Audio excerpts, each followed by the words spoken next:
एक समय में जो देश अपने लोगों का पेट भरने में भी कैपेबल नहीं था, पॉलिटिकल इंस्टेबिलिटी, इकोनॉमिकल इंस्टेबिलिटी और नेचुरल डिजास्टर के बहुत बुरे दौर से गुजर रहा था, इन सब के बावजूद भी ये आज दुनिया की फास्टेस्ट ग्रोइंग इकोनॉमीज में से एक बन गया है।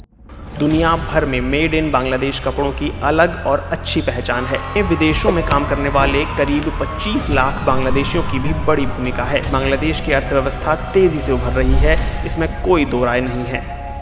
तो दोस्तों, कैसे बांग्लादेश पाकिस्तान से अलग हुआ और ऐसी कौन सी स्ट्रेटेजी अपनाई जिसने बांग्लादेश को साउथ एशिया की दूसरी सबसे बड़ी और वर्ल्ड की 35th लार्जेस्ट इकोनॉमी बनाई, ये समझने के लिए हम चलते हैं साल 1947 में, जब आजादी के साथ भारत का बंटवारा भी हो गया था। तो पाकिस्तान को दो अलग अलग हिस्से दिए गए, एक हिस्से को वेस्ट पाकिस्तान और दूसरे हिस्से को ईस्ट पाकिस्तान कहा गया। भारत से अलग होने के बाद पाकिस्तान की ओवरऑल हालत अच्छी नहीं थी, क्योंकि उस वक्त लोग अपने अपने घरों को छोड़कर अलग अलग जगहों पर जा रहे थे, और इसमें भी ईस्ट पाकिस्तान की हालत तो और भी ज्यादा खराब थी, क्योंकि एक तो वेस्ट पाकिस्तान के मुकाबले रिसोर्सेज भी कम थे और दूसरा पॉलिटिकली काफी कमजोर था, क्योंकि पॉलिटिकल पावर वेस्ट पाकिस्तान के हाथों में ही थी। तब ईस्ट पाकिस्तान के लोग समझते थे कि वेस्ट पाकिस्तान के साथ वो अपना विकास आसानी से कर पाएंगे, इसलिए उन्होंने वहां का नेताओं का भरपूर समर्थन किया। मगर 1947 से लेकर 1971 तक आते आते बहुत सी ऐसी घटनाएं हुई जिससे ईस्ट पाकिस्तान के लोग ये सोचने लगे कि अब उन्हें वेस्ट पाकिस्तान से अलग होना चाहिए। 1948 में पाकिस्तान गवर्नर जनरल मोहम्मद अली जिन्ना ने ये घोषणा कर दी कि केवल उर्दू भाषा ही पाकिस्तान की मुख्य भाषा होगी, जबकि ईस्ट पाकिस्तान, जो कि भारत के बंगाल से अटैच था, उस वक्त के एस्टिमेशन के अकॉर्डिंग पाकिस्तान की आबादी में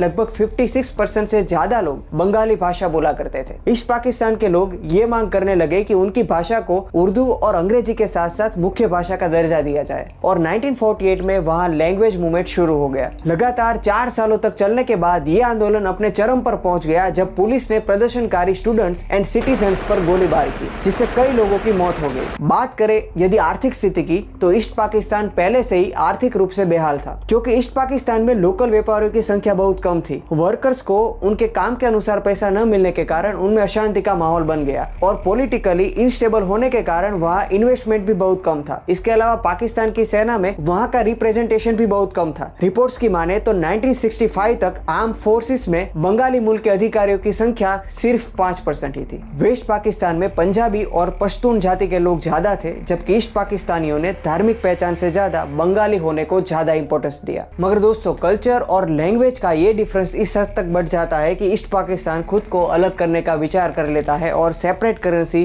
टैक्सेशन पावर जैसी 6 डिमांड के साथ मुजीबुर रहमान की लीडरशिप में 6 पॉइंट मूवमेंट चलाई जाती है। इसके बाद 1970 में ईस्ट पाकिस्तान में एक भयंकर साइक्लोन आ गया, जो 1873 के बाद सबसे बड़ा डेंजरस ट्रॉपिकल साइक्लोन था, जिसमें लगभग 3 लाख से ज्यादा लोग मारे गए। मगर पाकिस्तान याह्या खान की गवर्नमेंट ने सफिशिएंट हेल्प नहीं की। इसके कारण दोनों क्षेत्रों के बीच शत्रुता और भी बढ़ गई। एक और घटना थी, शेख मुजीबुर रहमान के लीडरशिप वाली सबसे बड़ी east Pakistani political party Bangladesh Awami league ने नेशनल इलेक्शन में भारी जीत हासिल की। इससे अवामी लीग को सरकार बनाने का संविधान अधिकार तो मिल गया, मगर पाकिस्तान पीपल्स पार्टी के नेता जुल्फिकार अली भुट्टो ने रहमान को पाकिस्तान का प्रधानमंत्री बनने की अनुमति नहीं दी। इससे ईस्ट पाकिस्तान के लोगों को लगने लगा कि वेस्ट पाकिस्तान उन्हें हर रूप से कमजोर कर रहा है, जिसके बाद लोगों ने विद्रोह करना शुरू कर दिया। इस विद्रोह को रोकने के लिए 25 मार्च 1971 को पाकिस्तान द्वारा एक सैन्य कार्रवाई की गई, जिसे ऑपरेशन सर्च लाइट नाम दिया गया। माना जाता है इस हिंसा में करीब 30 लाख से ज्यादा लोग मारे गए, और बहुत सारे लोग, एक एस्टिमेशन के अकॉर्डिंग लगभग 10 मिलियन से ज्यादा लोग भारत में रेफ्यूजीज बने। इस दौरान दिसंबर 1971 में ही पाकिस्तानी एयरफोर्स ने भारत के कुछ एरियाज में एयर स्ट्राइक की, जिसके जवाब में भारत ने भी पाकिस्तान के एयर बेसिस पर हमले किए, और इस तरह इस वॉर में एंट्री हो गई भारत की। 16 दिसंबर 1971 को 93,000 पाकिस्तानी सैनिकों ने इस लड़ाई में सरेंडर कर दिया, और इस तरह जन्म हुआ एक नए देश बांग्लादेश का। पाकिस्तान से अलग होने के बाद वहां के हालत बहुत ज्यादा खराब हो गए। आंदोलनों और वहां हुए सर्च ऑपरेशन ने बांग्लादेश की हालत इतनी खराब कर दी, जिससे यूएन के अधिकारियों ने भी बांग्लादेश को लेकर कहा कि ये देश ज्यादा समय तक सरवाइव नहीं कर पाएगा। लोगों के पास उनकी बेसिक नीड्स पूरी करने के भी रिसोर्सेस नहीं बचे थे, क्योंकि मरने वालों में पुरुषों की संख्या ज्यादा थी, इस वजह से बच्चे और महिलाएं भी उस स्थिति में नहीं थे कि वो अपना गुजारा कर पाते। बांग्लादेश की सोशल, इकोनॉमिकल, पॉलिटिकल सिचुएशन, वहाँ का इंफ्रास्ट्रक्चर सब बेहाल हो गया था। गरीबी बढ़ रही थी, लोगों के पास खाने को सामान नहीं था और पॉपुलेशन भी ज्यादा थी। बांग्लादेश ने स्टार्टिंग के 5 वर्षों तक सोशलिस्ट इकोनॉमी का पालन किया, जो अवामी लीग सरकार की बहुत बड़ी भूल साबित हुई। इस दौरान बांग्लादेश ने सभी बैंकों, बीमा कंपनियों और 580 इंडस्ट्रियल प्लांट्स को नेशनलाइज कर दिया। इस दौरान प्राइवेट कंपनीज को हैवी रेगुलेशन एंड रेस्ट्रिक्शंस के तहत काम करना पड़ता था और वहाँ की गवर्नमेंट ने अपने कुछ गिने चुने लोगों के हाथ में सारी चीजें दे दी, जिनमें से ज्यादातर लोगों को उस सब का कुछ अता पता भी नहीं था, लेकिन फिर भी वो अपनी अपनी इंडस्ट्रीज चला रहे थे। इस दौरान किसानों को भी अपने प्रोडक्ट्स मार्केट के बजाय सरकार द्वारा तय की गई कीमतों पर बेचने पड़ते थे। इस दौरान बांग्लादेश का इन्फ्लेशन रेट 400% तक पहुंच गया और इसके बाद रही सही कसर साल 1974 में आई भूखमरी ने कर दी। इस भूखमरी में लगभग 15 लाख लोग मारे गए थे। नेचुरल डिजास्टर्स और पॉलिटिकल सिचुएशंस खराब होने के बावजूद भी वहां की सरकारों ने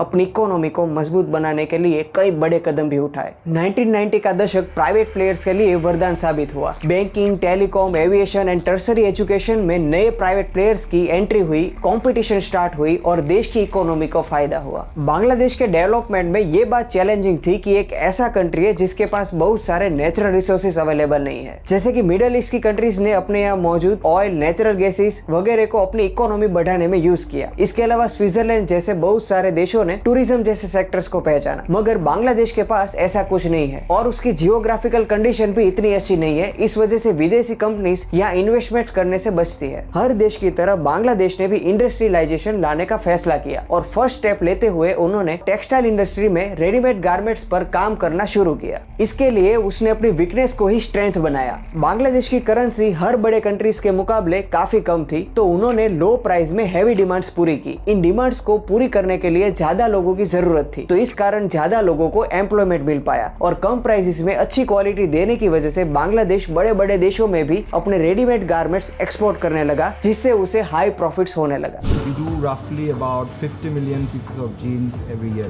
शुरुआत तो एक छोटे पैमाने पर हुई थी, लेकिन आज बांग्लादेश की 10% से ज्यादा जीडीपी सिर्फ टेक्सटाइल इंडस्ट्री से आती है। आज बांग्लादेश में करीबन 5000 रेडीमेड गारमेंट इंडस्ट्रीज इस्टेब्लिश्ड है और बांग्लादेश के लोगों का ये कहना है कि उन्हें गर्व होता है जब वह किसी बड़ी कंपनीज जैसे कि H&M, जारा के लेबल पर मेड इन बांग्लादेश लिखा हुआ देखते हैं। और जनवरी 2021 में टेक्सटाइल टुडे की इस रिपोर्ट से मालूम होता है कि बांग्लादेश सिर्फ टेक्सटाइल एक्सपोर्ट से ही 42% तक अर्न कर लेता है, जो कि काफी बड़ी बात है किसी भी कंट्री के लिए। बांग्लादेश में टेक्सटाइल इंडस्ट्री की वजह से विमेन एम्पावरमेंट भी बढ़ा। यहाँ महिलाएं आर्थिक रूप से अपना परिवार चलाती है और देश की इकोनॉमी बूस्ट करने में अपना कंट्रीब्यूशन करती है। इस सेक्टर में जॉब्स मिलने से कई महिलाएं अपनी आगे की पढ़ाई पूरी कर पाई, अर्ली मैरिज एंड ज्यादा बेयरिंग चाइल्ड जैसे पॉसिबिलिटीज को रोक पाई और अपनी बेसिक नीड जैसे लिटरेसी, मैरिज एंड एम्प्लॉयमेंट को पूरा कर पाई। और इन्हीं कारणों की वजह से बांग्लादेश की जेंडर इक्वालिटी भी कई गुना बेटर है इंडिया और पाकिस्तान से।